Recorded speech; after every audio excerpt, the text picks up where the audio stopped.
উপস্থিতিতে আমি আপনাদেরকে সালাম আদাব এবং ছোটদেরকে শুভেচ্ছা জানিয়ে আমি আমার বক্তব্য শুরু করছি। আমি অত্যন্ত আনন্দিত, গতকালকেও আমি এসেছিলাম, আজকের র্যালিতেও আমি অংশগ্রহণ করেছিলাম এবং এখন এই অনুষ্ঠানের শেষ পর্বেও আসার আল্লাহ তাআলা যে সুযোগ করে দিয়েছেন তার জন্য আল্লাহ দরবারে শুকরিয়া আদায় করি। আমার চাচা লুৎফুর সাহেব বলেছেন এবং আমার ভাই কিম ভাই অনেকগুলো বক্তব্যে বলেছিলেন যে এখানে খেলার মাঠ, মসজিদ ইত্যাদি ইত্যাদি।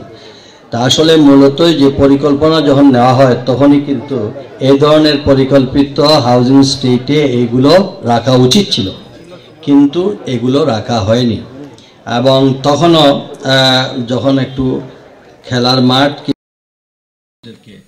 রাত 10টা বাজার সঙ্গে সঙ্গে আমাদের ছেলে মেয়েদের থেকে সবাই যেন মোবাইলটা আল্লাহর রহমতে আপনার হাতে নিয়ে নেন, তাহলে দেখবেন আমাদের বাচ্চা কাচ্চার ডিরেল হবে না, ওই পথে যাবেন। দিনে ওইটা ঢোকার কোনো সুযোগ নাই, কাজে ব্যস্ত থাকে। কাজেই আমি দয়া করে অভিভাবকদের প্রতি আহ্বান জানিয়ে সিনিয়র সিটিজেন সবাই দীর্ঘায়ু কামনা করেন। যারা এই হাউজিং স্টেট অ্যাসোসিয়েশন করতে গিয়ে যারা আমাদের মধ্যে বিদায় নিয়েছেন, আল্লাহ তাআলা তাদেরকে জান্নাতবাসী করুক।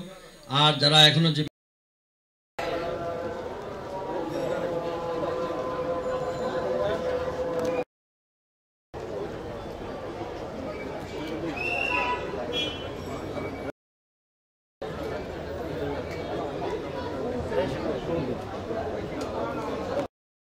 গফুরুর রহিম, আলহামদুলিল্লাহি রাব্বিল আলামিন।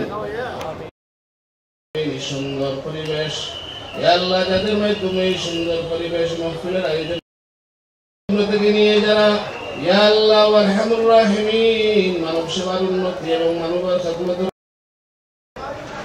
ইয়া আল্লাহ আরহামুর রাহিমিন ইয়া আকরামাল আকরামিন, আল্লাহ এলাকাবাসীর যত সুবহান রাব্বিকা রাব্বিল ইজ্জাতি আম্মা ইয়াসিফুন ওয়া সালামুন আলাল মুরসালিন ওয়ালহামদুলিল্লাহি রাব্বিল আলামিন।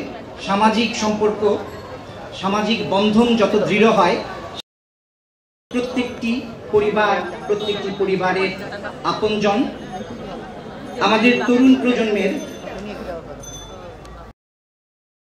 এলাকা নিয়ে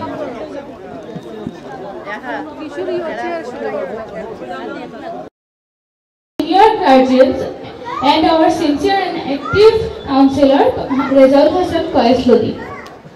He always works relentlessly for the betterment of this area.